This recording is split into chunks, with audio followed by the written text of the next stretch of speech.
ಕೊನೆಯ ಪತ್ರ. ಮನಸ್ಸಿಗೆ ತಾಕುವ ಟ್ವಿಸ್ಟ್ ಇರುವ ನೈಜ ನೀತಿಕಥೆ. ಒಂದು ಸಣ್ಣ ಪಟ್ಟಣದಲ್ಲಿ ರವಿ ಎಂಬ ಯುವಕ ವಾಸಿಸುತ್ತಿದ್ದ. ಅವನು ತುಂಬಾ ಬುದ್ಧಿವಂತ, ಆದರೆ ಸ್ವಲ್ಪ ಸ್ವಾರ್ಥಿ. ತನ್ನ ಜೀವನ, ತನ್ನ ಕನಸು, ತನ್ನ ಯಶಸ್ಸು ಮಾತ್ರ ಅವನಿಗೆ ಮುಖ್ಯವಾಗಿತ್ತು. ಅವನ ತಂದೆ ಒಬ್ಬ ಸರ್ಕಾರಿ ಶಿಕ್ಷಕರಾಗಿದ್ದರು. ಸರಳ ಜೀವನ ನಡೆಸುತ್ತಿದ್ದರು. ರವಿ ದೊಡ್ಡ ನಗರಕ್ಕೆ ಹೋಗಿ ದೊಡ್ಡ ಉದ್ಯೋಗ ಪಡೆದು ಶ್ರೀಮಂತನಾದ. ಆದರೆ ಒಂದು ತಪ್ಪು ಮಾಡಿದ್ದ. ತನ್ನ ತಂದೆ ತಾಯಿಯನ್ನು ನಿಧಾನವಾಗಿ ದೂರ ಮಾಡಿದ್ದ. ಫೋನ್ ಕಡಿಮೆ, ಭೇಟಿ ಕಡಿಮೆ, ಕಾಳಜಿ ಇನ್ನೂ ಕಡಿಮೆ. ಒಂದು ದಿನ ಊರಿನಿಂದ ಕರೆ ಬಂತು. ರವಿ, ನಿನ್ನ ತಂದೆ ತುಂಬಾ ಅಸ್ವಸ್ಥರಾಗಿದ್ದಾರೆ. ರವಿ ಕೆಲಸದ ಒತ್ತಡದಲ್ಲಿ ಇದ್ದ. ನಾಳೆ ಬರುತ್ತೇನೆ ಎಂದ. ಆದರೆ ಆ ನಾಳೆ ಬಂದೇ ಇಲ್ಲ. ಮುಂದಿನ ದಿನ ಮತ್ತೊಂದು ಕರೆ. ಅವನ ತಂದೆ ನಿಧನರಾಗಿದ್ದರು. ರವಿ ಓಡುತ್ತಾ ಊರಿಗೆ ಬಂದ. ತಂದೆಯ ಅಂತ್ಯಕ್ರಿಯೆ ಮುಗಿದ ನಂತರ ತಾಯಿಯವರು ಒಂದು ಹಳೆಯ ಲಕೋಟೆ ಕೊಟ್ಟರು.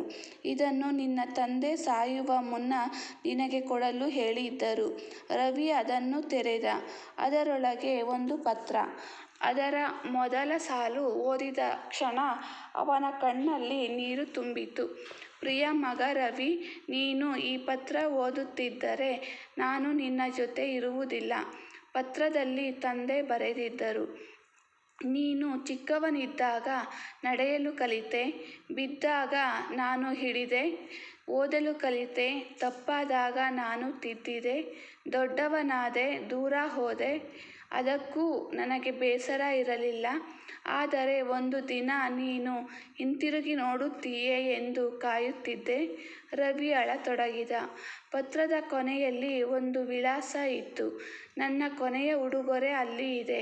ಮರುದಿನ ರವಿ ಆ ವಿಳಾಸಕ್ಕೆ ಹೋದ. ಅದು ಒಂದು ಅನಾಥಾಶ್ರಮ.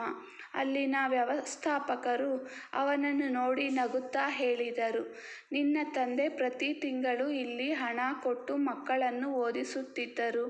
ರವಿ ಆಶ್ಚರ್ಯಪಟ್ಟ. ಅವನ ತಂದೆಯ ಸಂಬಳ ದೊಡ್ಡದಿರಲಿಲ್ಲ. ಆದರೂ ಅವರು ವರ್ಷಗಳಿಂದ ಅನಾಥ ಮಕ್ಕಳ ಶಿಕ್ಷಣಕ್ಕೆ ಸಹಾಯ ಮಾಡುತ್ತಿದ್ದರು. ವ್ಯವಸ್ಥಾಪಕರು ಒಂದು ಕೊಠಡಿಗೆ ಕರೆದುಕೊಂಡು ಹೋದರು. ಅಲ್ಲಿ ಗೋಡೆಯ ಮೇಲೆ ಅನೇಕ ಮಕ್ಕಳ ಫೋಟೋಗಳಿದ್ದವು. ಕೆಳಗೆ ಬರೆದಿತ್ತು, ನಮ್ಮ ಜೀವನ ಬದಲಿಸಿದ ಶಿಕ್ಷಕರು. ಆ ಫೋಟೋಗಳ ಮಧ್ಯೆ ಅವನ ತಂದೆಯ ಚಿತ್ರ. ರವಿ ಕಣ್ಣೀರು ಹಾಕುತ್ತಾ ನಿಂತ. ಅಷ್ಟರಲ್ಲಿ ವ್ಯವಸ್ಥಾಪಕರು ಮತ್ತೊಂದು ಫೈಲ್ ಕೊಟ್ಟರು. ಅದರೊಳಗೆ ತಂದೆಯ ವಿಲ್ ಇತ್ತು. ರವಿ ಯೋಚಿಸಿದ, ಬಹುಶಃ ಮನೆ, ಜಮೀನು, ಹಣ ನನ್ನ ಹೆಸರಿನಲ್ಲಿ ಬರೆದಿರಬಹುದು. ಆದರೆ ವಿಲ್ನಲ್ಲಿ ಬರೆದಿದ್ದು ಬೇರೆ. ನನ್ನ ಬಳಿ ಇರುವ ಉಳಿತಾಯದ ಬಹುಪಾಲು ಈ ಮಕ್ಕಳ ಶಿಕ್ಷಣಕ್ಕೆ ಹೋಗಬೇಕು. ರವಿ ಕ್ಷಣಕಾಲ ಮೌನನಾದ. ಅವನಿಗೆ ಅರ್ಥವಾಯಿತು. ತಾನು ಜೀವನವಿಡೀ ಹಣ ಗಳಿಸಿದ್ದ, ಆದರೆ ತನ್ನ ತಂದೆ ಜೀವನವಿಡೀ ಮನುಷ್ಯರನ್ನು ಗಳಿಸಿದ್ದರು. ಟ್ವಿಸ್ಟ್. ರವಿ ತನ್ನ ತಂದೆ ಸಾಮಾನ್ಯ ಶಿಕ್ಷಕ ಎಂದುಕೊಂಡಿದ್ದ. ಆದರೆ ಅವರ ಮರಣದ ನಂತರ ತಿಳಿಯಿತು, ಅವರು ನೂರಾರು ಮಕ್ಕಳ ಭವಿಷ್ಯ ಕಟ್ಟಿದ ಮಹಾನ್ ವ್ಯಕ್ತಿ. ನೀತಿ.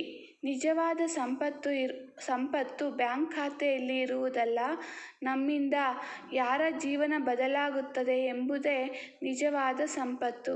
ಒಳ್ಳೆಯ ಮನುಷ್ಯನ ಮೌಲ್ಯ ಅವನು ಬದುಕಿರುವಾಗ ಎಲ್ಲರಿಗೂ ಗೊತ್ತಾಗುವುದಿಲ್ಲ. ಕೆಲವೊಮ್ಮೆ ಅವನು ಇಲ್ಲದ ನಂತರವೇ ತಿಳಿಯುತ್ತದೆ.